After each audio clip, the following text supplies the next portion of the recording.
ध्यान किया, ब्रह्मा विष्णु महेश, धरा ध्यान गगन के माही, लाया वज्र किवार।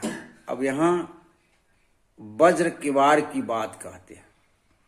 कहाँ किवार लगाया, कहाँ फाटक लगाया, किस फाटक को उन्होंने बंद किया? जो इंद्रिय रूपी फाटक है, आंख रूप की प्यासी है, जिह्वा रस की प्यासी है, चमड़ी स्पर्श की प्यासी है। तो जो इंद्रियों के जो द्वार है, उन सभी द्वारों के पट को बंद कर दिया। इंद्रियों के द्वार का पट जब बंद हो गया, लाया वज्र किवार। यहां वज्र शब्द किवार के साथ जोड़ दिया, अर्थात जो वह किवार, वह फाटक जो कभी खुले न, जो कभी टूटे न, जिसे इंद्रियां भेद करके खोल ना सके, ऐसा फाटक को वज्र फाटक कहते हैं। लाया वज्र किवार, जब चारों तरफ से संकल्प विकल्प जो मैंने आगे बताया था वो खत्म हो गया, सारी कामनाएं खत्म हो गई, सारी वासनाएं खत्म हो गई। अब ना संकल्प है, न विकल्प है, न कोई कामनाएं है, न मन का दौर है, मन अमन हो गया। तब ऐसी स्थिति में देख प्रतिमा आपनी। अब कबीर साहब कहते हैं कि देख प्रतिमा अपनी। कौन देखा प्रतिमा, किसकी प्रतिमा देखा? तो वह जो परम सत्ता है, अविनाशी पुरुष है, ये आपके अंदर बैठा हुआ है। जो परम सत्ता अविनाशी पुरुष है वही तो बोल रहा है, वही तो देख रहा है, वही तो चल रहा है, वही तो फिर रहा है। उन्हीं की सत्ता में ये सारी क्रियाएं हो रही है। कहते हैं कि देख प्रतिमा आपनी, तीनों भया निहाल। अब निहाल शब्द आया, तीनों, तीनों किसके लिए आया?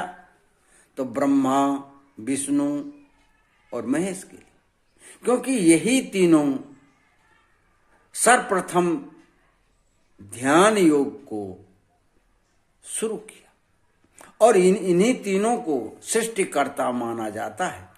उस परम तत्व का, उस परमात्मा का खोज किया कि वह परम सत्ता जिस सत्ता से मैं सृष्टि करता हूं, पालन करता हूं, संहार करता हूं, वह सत्ता क्या है? उस सत्ता को मैं कैसे प्राप्त कर सकूं? तो अपनी मां से पूछा था और उन्होंने जो युक्ति बताई कि वह गगन मंडल के बीच में है और वह विदेह है, बिना देह का है। ब्रह्मा विष्णु महेश तीनों ने ध्यान साधना शुरू की और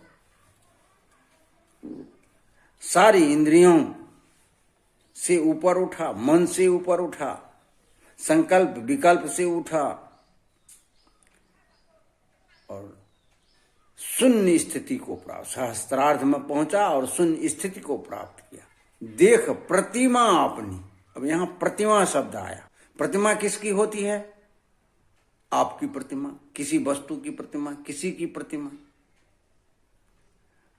तो इस सत्ता की जो प्रतिमा है, सत्ता ही अपनी प्रतिमा का अनुभव कर। जैसे आप कभी रास्ता चलते हैं तो आपके जब शरीर पर सूर्य की रोशनी पड़ती है तो एक तरफ आपकी प्रतिमा बनती है, तो उस प्रतिमा को आप देखते हैं। ठीक उसी तरह से साधना के द्वारा जब विचार शून्य स्थिति को यह साधक पहुंचता है, शून्य स्थिति को पहुंचता है, तो वह परम सत्ता की प्रतिमा उसे प्रतीत होती है, प्रतिमा प्रतीत होती है, क्योंकि परम सत्ता वह स्वयं है और उसकी प्रतिमा को वह देखते हैं। ओ, और प्रतिमा से स्वस्वरूप का अनुभव होता है कि मैं यही हूं, स्वस्वरूप का ज्ञान होता है। तो देख प्रतिमा आपनी तीनों भया निहाल, अर्थात ब्रह्मा विष्णु महेश तीनों निहाल हो गए। आज तो इस पद में वही कह रहे हैं कबीर साहब कि जाको ध्यान धरे विधि हरिहर मुनिजन सहस्र 88। मुनिजन 88,000 ऋषि मुनि सभी उसी परम तत्व का ध्यान धरते हैं जो परम तत्व आपके अंदर बैठे हुए हैं। कहते हैं आगे, सो तेरे घट माहि विराजे, वह परम तत्व अविनाशी तत्व आपके ही घट में विराजमान है। सो तेरे घट माहि विराजे। और क्या कहते हैं, परम पुरुष अविनाशी। यहां परम पुरुष अर्थात उससे श्रेष्ठ और कोई नहीं है, वही परम पुरुष है और वही अविनाशी है जिसका तीनों काल में कभी क्षय नहीं होता, नाश नहीं होता। वह अविनाशी तत्व, वह परम सत्ता आपके अंदर है, वह आपके अंदर विराजमान है और आप उसको प्राप्त करो। किसके द्वारा कैसे प्राप्त करोगे? अंतिम में आया है, गुरु बिनु भरम न जासी। गुरु के द्वारा उस सत्ता का अनुभव करो, सदगुरु के शरण में जाओ, ऐसे भेदी गुरु की खोज करो जो उस परम सत्ता का अनुभव किया है, जो उस परम सत्ता को प्राप्त किया है। तब आप भी उस परम सत्ता को प्राप्त कर सकोगे, अन्यथा जन्म जन्मांतर तक भटकते रह जाओगे। वह परम सत्ता आपको कभी प्राप्त नहीं होगा, जिसको आप बाहर खोजते हो, मंदिर में खोजते हो, मस्जिद में खोजते हो, गिरजाघर में खोजते हो। मंदिर मस्जिद गिरजाघर में नहीं मिलेगा, वह तो आपके भीतर में है, आपके अंदर ही है। ठीक उसको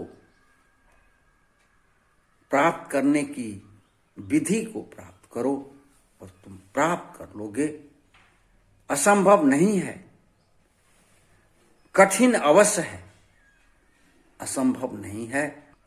तो ध्यान के द्वारा, साधना के द्वारा उस परम सत्ता को आप अनुभव करें।